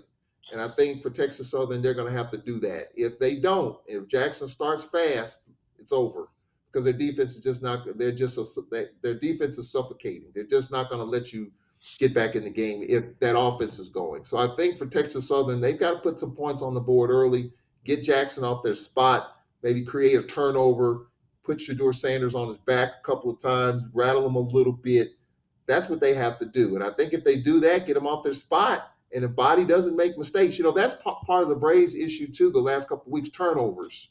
We didn't turn the football over last night. And my buddy Emmanuel Barnes made a point of it. He said, if we play clean, we're a pretty good football team. We were clean last night. And so we had turnovers. We had 3 against Texas Southern. We had a pick 6 against Grambling. We're not a good team when that happens. Texas Southern has to do that tonight. They have to be a clean team. They can't afford turnovers on special teams. They can't afford fumbles. They can't afford turnovers. If they play a clean game, they can stay in it for a while. And I do think Jackson's gonna win the game, though. I do. I just think it's too many Jimmy and Joes on that side of the ball. But I do think that if Texas Southern slows the game down a little bit, get that crowd behind it, there'll be a lot of Jacksonians in the house too. And I mean, I do have Jackson winning the game, but for Texas Southern, they're playing with about as much confidence as I've seen them in years, considering what they've done, spoiling 2 homecomings and playing some pretty good football. Jackson will win the game, but I think Texas Southern can play their hearts out to keep it close. I don't see that. I really don't. And they'd have to play a perfect game plus luck. I don't see it. I don't see it close at all, Charles. Um, One person will not defeat that Jackson State defense. Now, I will say this: opportunities, if you have them early, you got to capitalize on them. You didn't see that last week, but I think Jackson State wins when it says 0-0-0-0. It'll be a big victory for Jackson State. Southern and FAMU, game of the week. Southern at FAMU. You go first, Charles. I think I know where I know where this is going. Based on what you've said so far. But who do you have winning this ball game? I'm going with FAMU at home. I'm confident I Southern will think win now. Yeah. You're I'm 0 going and with 3. FAMU at home. You're 0 and 3, and it's going to be 0 and 4 today. In that 4-game gauntlet that Southern not only has to play Alcorn and Prairie View, but the 2 best teams in the Eastern Division. Guess what, Charles? That's the way the schedule fall. That's the way you have to play it. I'm not going to say if someone else had that schedule. It's about Southern. Continue, sir. Yes, that is a gauntlet. The schedule's a schedule. You got to play who's in front of you. I'm just not convinced. Just a gut feeling, and it may be I may be something in my stomach. I don't know, but my gut feeling tells me that the stench of that Jackson loss is still there for Southern University. I really believe that. I think it's going to be really tough to win down at Bragg, minus the band and all that. I got FAMU winning the game. I think Vic Ray is still growing up, not there yet. I do think that FAMU is going to score a bunch of points. I'm going to say it's going to be somewhere in the neighborhood of 35-27. I think Southern will score some points, but not enough. I have FAMU winning the game. I love the Jaguar Nation. I really do. I've been wrong on my predictions. Maybe I ought to give it up, but I'm gonna keep 0 and swinging. 4. Yeah. 0 and 3 to the date. I'm over. Mm-hmm. I'm 0 and 3, but a good hitter's going to go through slumps. What you got to do? You got to pick up the bat and get back up to the plate. So I'm getting back up to the plate. And hey, for Braves fans, we got to pull for FAMU. The Braves. I mean, a lot has to happen, but we did our part last night, and let's see if FAMU can do their part tonight because we need. Southern still got to play Grambling. That Bayou Classic's not going to be easy. Valley, you just never know with that. But for Braves fans, pull for the Rattlers tonight. I do think at home, and I'll go with FAMU because they're at home. If the game were at Mumford, I'll go with Southern. But the game's at Bragg, I'm going with FAMU.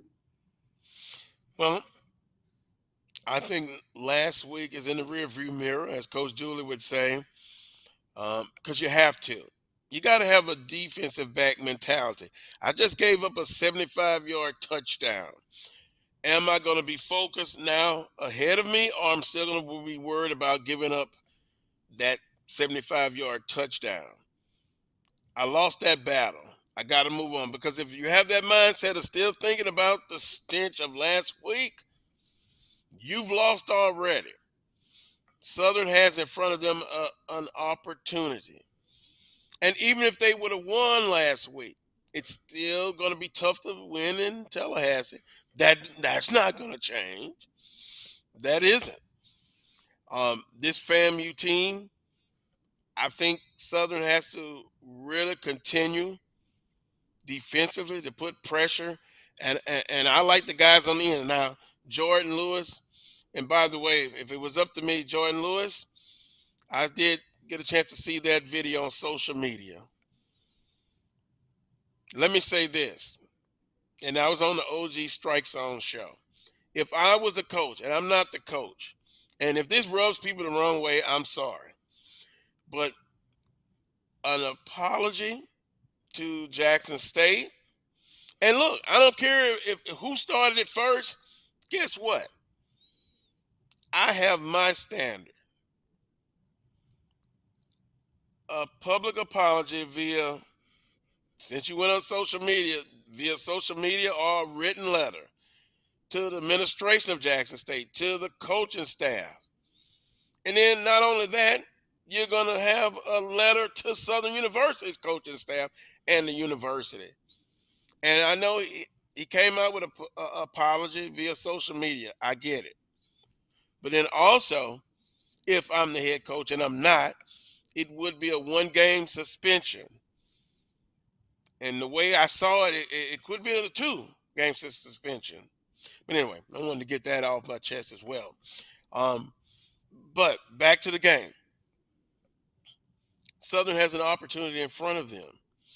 And I think it's going to be, if defensively, they can really make FAMU one-dimensional. I get it, Charles. They throw the ball a lot. Xavier Smith, Musa, dynamic. And then I think they're going to have to contain the explosive plays. I have confidence in Southern's defense that they're able to do it. Offensively, they're going to have to start fast. And they're going to have to start in an explosive way. They're going to have to continue to be able to run the football. They're number one, I believe, in rushing the football, number 2 to Prairie View. So they're able to run the football, but they're going to have to be able to pass it as well. And then on first down, they're going to have to be successful. They cannot get in third and longs. And then special teams, they got to be consistent and strong as usual. Albeit they missed a field goal attempt last week, protection up front. All of that to say this. They've responded this season when their back has been against the wall. And I think they'll do it this time. I like Southern University in this ball game. And I believe they'll be able to score 28 points. And I think FAMU will score 21. I like Southern by 7 on the road. Everything is on the line for them. In spite of the ups and downs, they still have an opportunity to achieve their goals. But it starts tonight. They got to get it done. And that's the way I see it, Charles. Yeah, I mean, you're at a point right now. I mean, I think early in the season when they lost to Texas Southern, you had a lot of football in front of you, and you had a home game following a bye week. It's a little bit, it's a different set of circumstances. You got a short turnaround, longer trip, a short trip to Jackson, longer trip to Tallahassee, a lot more time to stew on it a little bit, even though you have to have short memory and you got to forget about it. I think Southern will come out and play well. And I think for Coach Dooley, knowing the type of coach he is, we'll see if this team can get off the mat again. But right now, I mean, and you're going to have to do it if you're going to win the Western Division.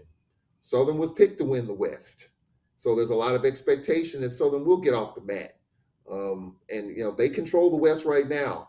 They were handed it back to them thanks to the Braves win. And now what are you going to do, Southern?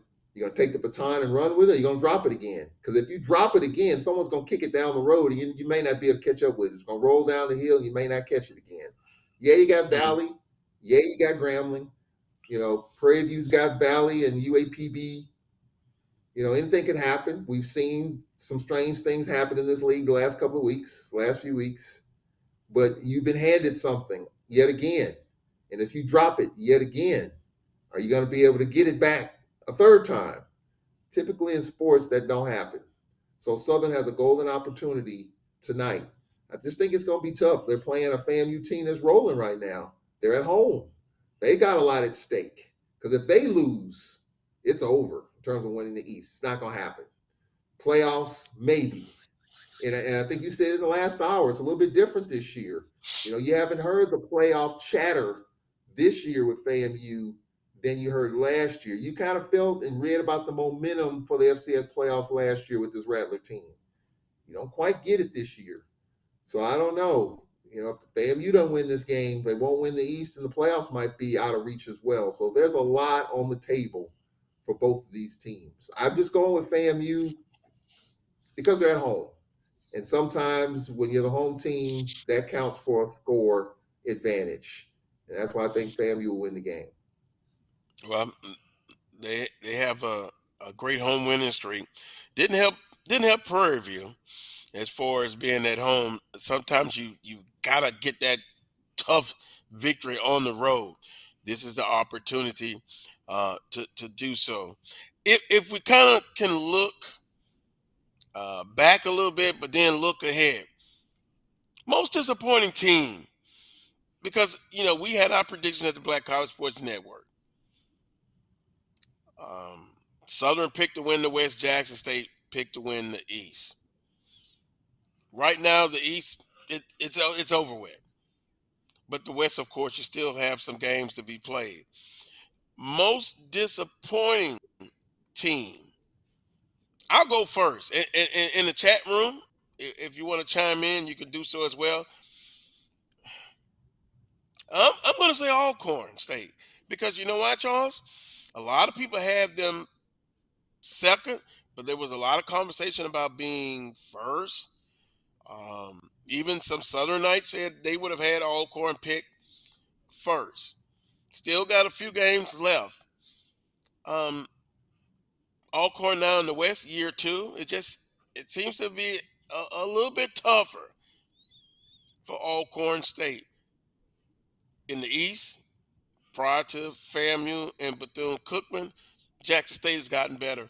But I would say Alcorn State has been the most disappointing based on predictions won and coming back. You agree or disagree? I agree. I mean, I think fans of the SWAC, I think Alcornites just expected for Coach McNair to have this thing figured out, even though we kind of, I would say, sounded the alarms in the preseason. We said it was going to be different. I said it was going to be different. There's receipts that said that I said it was going to be different with Aaron Allen and that quarterback competition. We didn't know that Jarvion Howard would be this special. We knew we had Nico Duffy and Leatherwood in the backfield, but we didn't know Jarvion Howard would be this special. With a new defensive staff, a whole new staff, you didn't know how that was going to look. And the defense, they won the game last night. There's no question about it. Our offense kind of stumbled to the last 6.5 minutes of the fourth quarter. We got a touchdown to tie it and a touchdown to win it in overtime.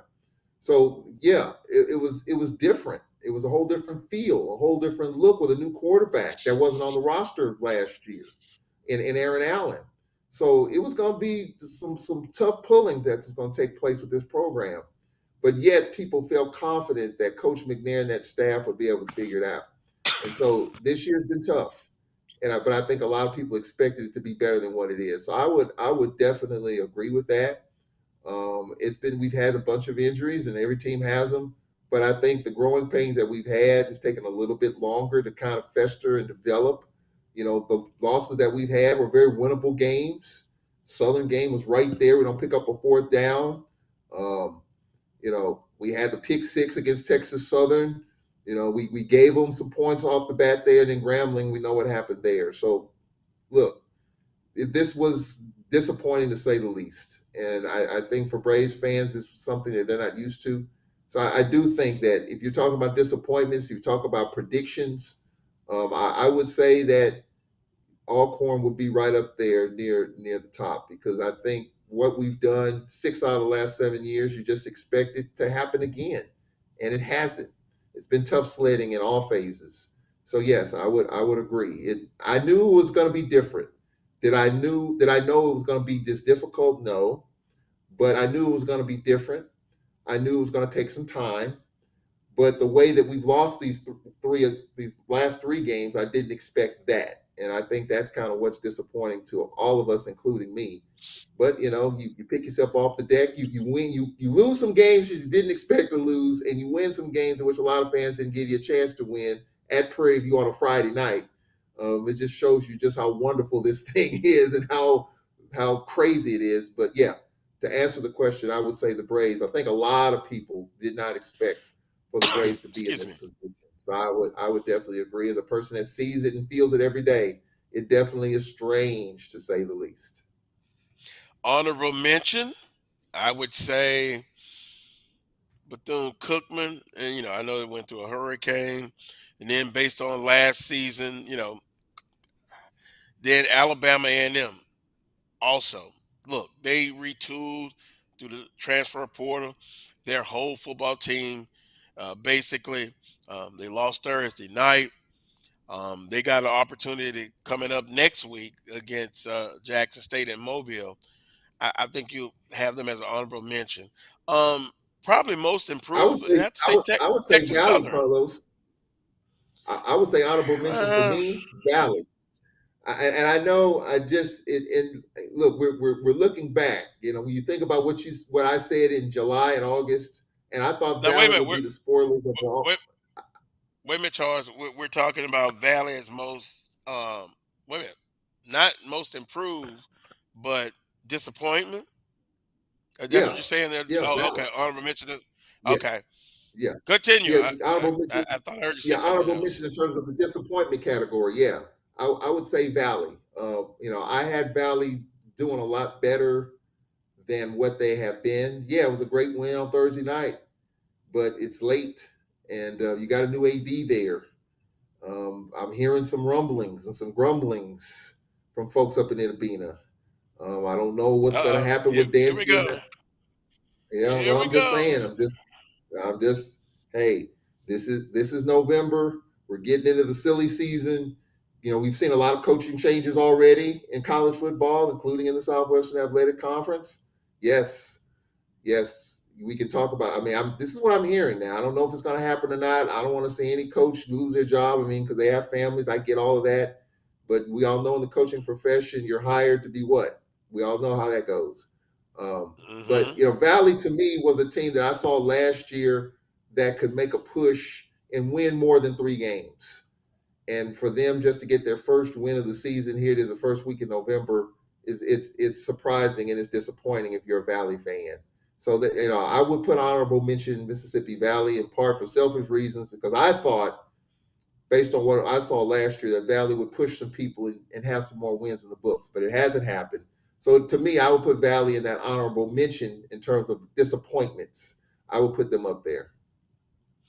Yeah, and I've always stated they may be a better team, but their record wouldn't show that. Looking at the schedule that they played, and Coach Dancer. Let me say this: if that were to happen, I don't think that young man will be without a job for very long.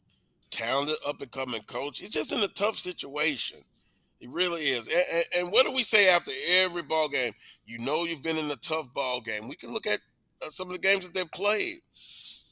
Um, I just couldn't put him as an honorable mention disappointment, just because of the fact a lot of things behind the scene and he doesn't talk about it publicly.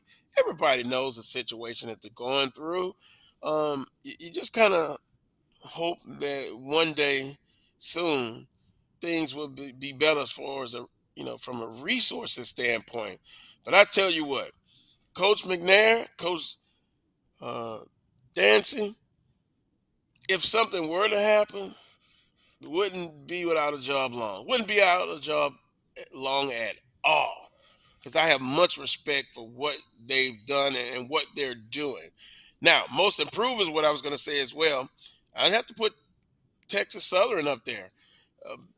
Because what they defeated Southern 24-0. Um, they went on the road to beat Alcorn State.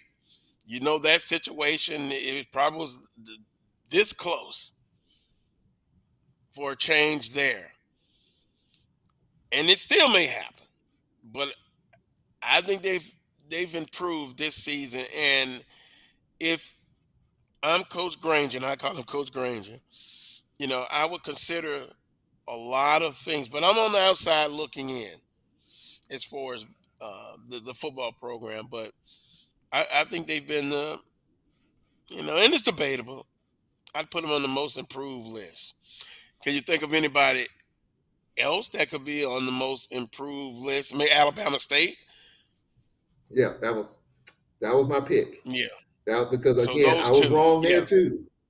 I was wrong there because I thought, and I love Eddie Robinson. Just hearing him speak at media day and just looking at his demeanor after these games, very respectful, respects this conference, respects the history and tradition of this league. I think he's a really good fit for that program. I think Dr. Cable's got a jewel there. It's just a matter of continuing, and they got the resources, they got the stadium, they got the facilities. They just have to get the players. And I think Coach Robinson and that staff, if they keep it together, keep the band together, I think they're going to push. I would say that they're going to push for they're going to push for Florida A&M.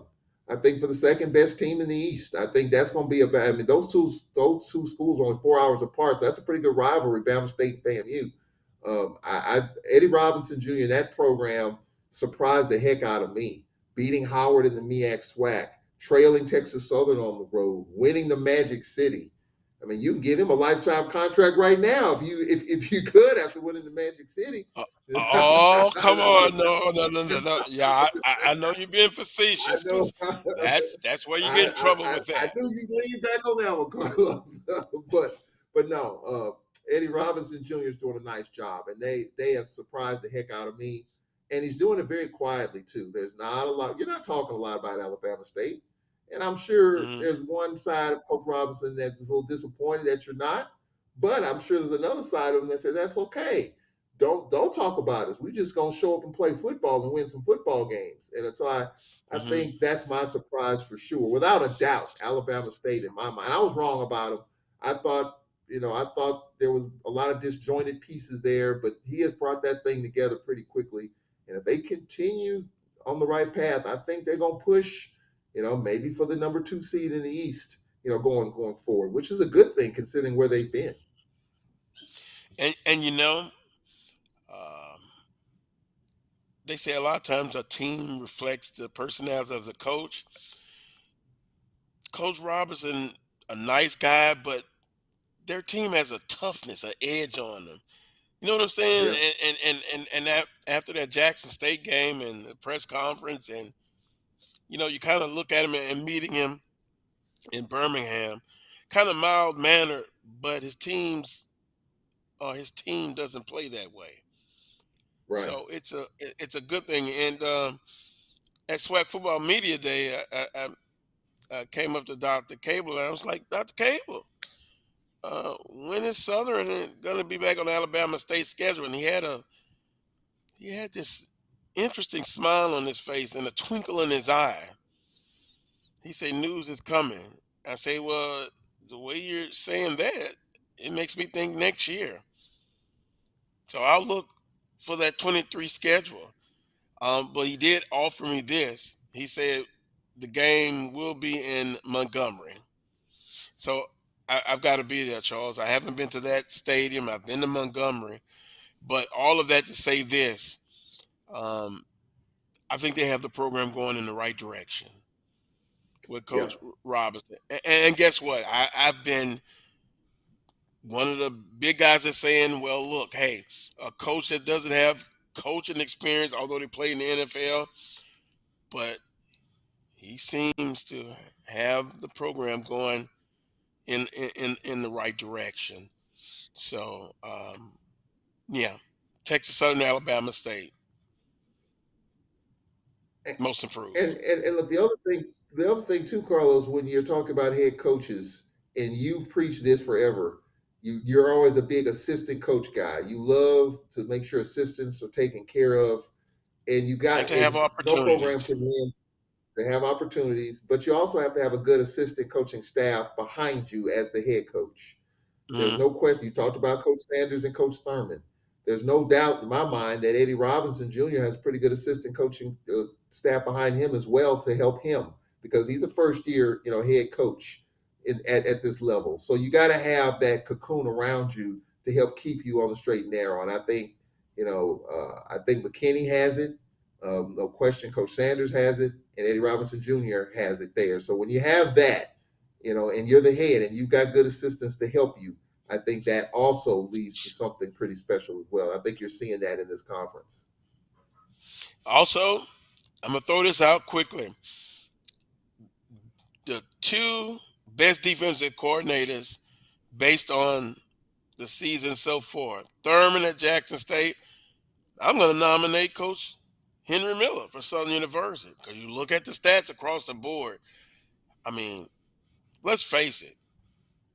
Even last week, and the JSU supporters are in the chat room still talking about, well, that was 35. We could have had more points. You think it was the rain? Look, guess what? Southern's defense has been consistent. I'll put those two in for you guys in the chat room. You put up who you think as well. Defensive coordinators. I mean, you don't give awards for defensive coordinator of the year, but quite honestly, the two that would be nominated, and we'd have to see how the votes would come.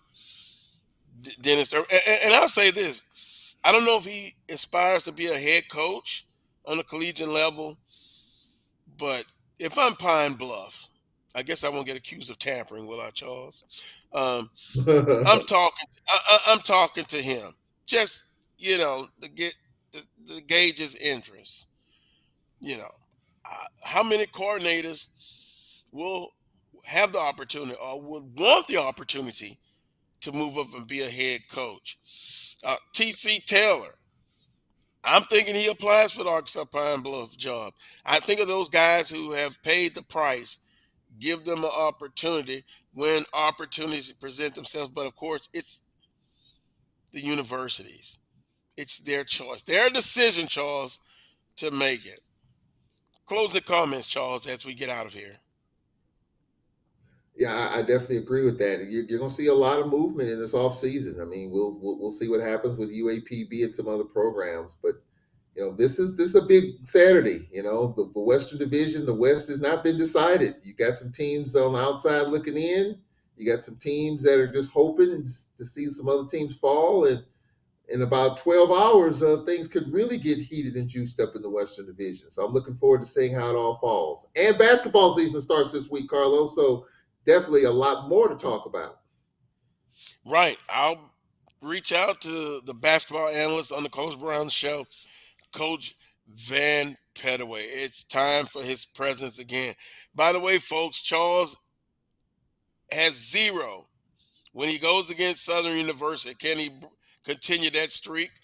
We hope that he will. Picking at you, Charles. I want to thank Roy for producing today's show, everyone who tuned in on the Carlos Brown Show. It's been 3 weeks, so I'm glad to be back. Not 100% as far as health-wise, but guess what? The show goes on. Until next Saturday at 11 a.m. for another edition of the Carlos Brown Show right here on the Black College Sports Network. Yeah, thanks to Alcorn for that victory last night, but that's it. That's it. For Charles Edmond, Roy, Carlos Brown, peace and God bless.